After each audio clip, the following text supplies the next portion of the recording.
Now, out in the English Channel is a huge series of sandbanks called Goodwin Sands. It's been a hazard to shipping for centuries, but some people want it to be protected. Yvette Austin explains why.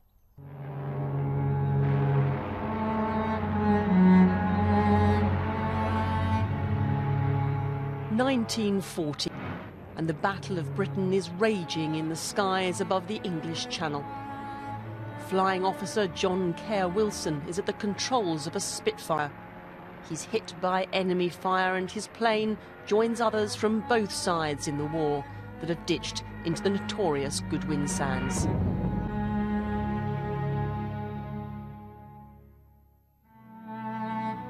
Today is an emotional one for John Kerr Wilson's nephew.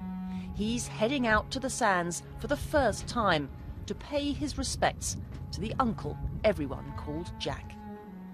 On a clear sunny day at low tide, the Goodwins can be seen shimmering in the distance, some 5 miles out from where I am here in Deal. Created by the tides, they extend for some 10 miles long and 4 miles wide, and when the sea rises, they disappear, becoming a hidden hazard for ships and their crew.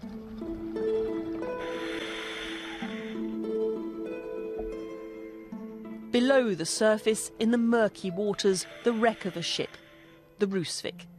Built by the Dutch East India Company, she floundered and went down in stormy seas during January 1740. All 300 lives on board were lost.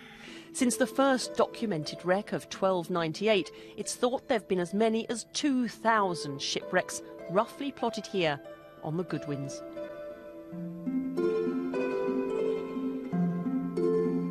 Which is why there's so much resistance to a plan by Dover Harbour Board to dredge nearly 4 million tonnes of sand from the Goodwins, all part of its rejuvenation of the town's western docks. Campaigners say it would disturb the final resting place of countless air and seamen, and may even damage historic wrecks that lay undiscovered. The sand would be used to fill in areas of the current western docks to create more space to handle cargo. As the Harbour Board's own animations show, there'll also be a transformed waterfront with a new marina, which it hopes will attract a host of shops, bars, cafes and restaurants. And they say 99.7% of the Goodwins will remain untouched. On the journey to the sands, Richard Kerr Wilson remembers his uncle. At Cambridge, he went to Pembroke College and studied engineering. He was the eldest son, and he was destined to take over the family engineering firm in Liverpool. But being able to fly a plane, he was commissioned into the Air Force when war broke out and was killed in action, aged 32. They flew in formation, which was what they didn't know the rules of the game really at that stage, because of course the Luftwaffe did not fly in formation and they attacked them and destroyed them. He is certainly recorded as coming down onto the Goodwins. There are differing opinions though as to how much is preserved in such a hostile environment. So I've come to the Ramsgate Maritime Museum, an Aladdin's cave of artefacts from seafaring history, and there's a special room dedicated to the Goodwin Sands. The Elizabethans called the Goodwin Sands a ship swallower.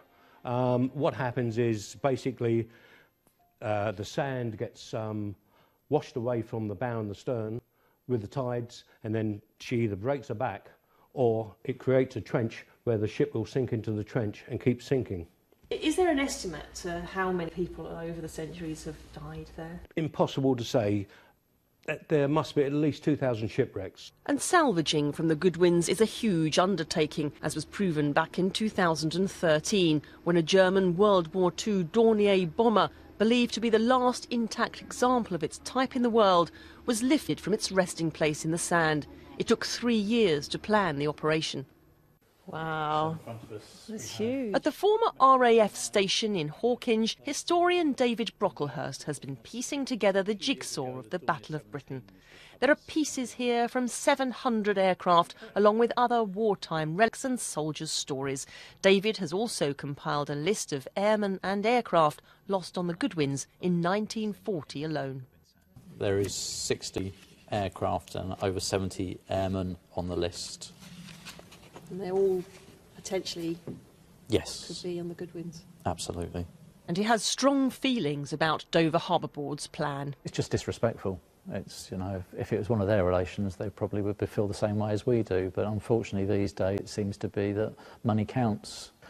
Because it is a moving bank, wrecks are being covered and uncovered all the time.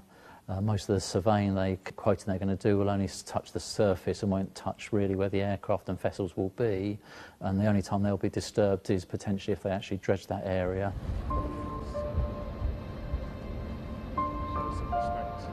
I feel quite emotional because he was one of 4 brothers and I knew all my other uncles reasonably well, and so this is the closest I've ever got to him, and he was probably guarding the evacuation from Dunkirk, which was going on at that time, so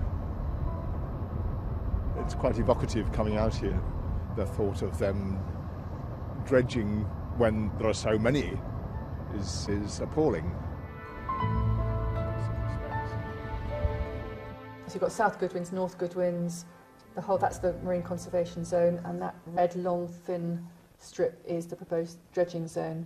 Back near Deal, Joanna Thompson's dining room has become the headquarters of the battle against the dredging plan. A petition has gathered more than 13,000 signatures, and her piles of campaign material are constantly growing.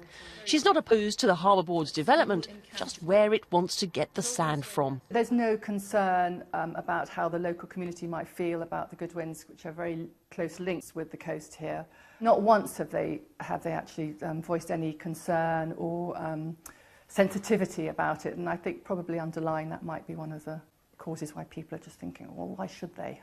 Dover Harbour Board says the Goodwins have been dredged before on numerous occasions for national infrastructure projects. They say this time it'll help ensure the ongoing resilience of the cross-channel supply route. The campaigners believe, though, it involves breaking historic promises. I found clippings in the East Kent Mercury on their microfiche archive, which says that in 1976 it was agreed that they would have a licence for one project only, and it would not precipitate the further taking of sand. Something else that's concerning the campaigners is how the dredging might affect wildlife that lives in and around the sands. The proposed dredge site falls within a recommended marine conservation zone. There are 50 such zones around England's coast already designated. This one is pending government approval. Well, the proposal is to remove millions of tonnes of sand and all the life in it. So all of those wonderful creatures that live within the sand and support the fish, which support the birds and the seals, would be removed. And we just don't feel that that's appropriate in an area which is meant to be protected. Dover Harbour Board has declined an interview, but in a statement says the dredge is vital to deliver the sympathetic regeneration of Dover awaited for more than 70 years. It's up to the government's marine management organisation to decide whether or not to grant the licence to dredge. Richard and others in the campaign believe it's down to one thing: whether economic gain will be considered more important than letting those who gave their lives rest in peace. It's a great honour to be able to actually show some mark of thanks and gratitude for what they did.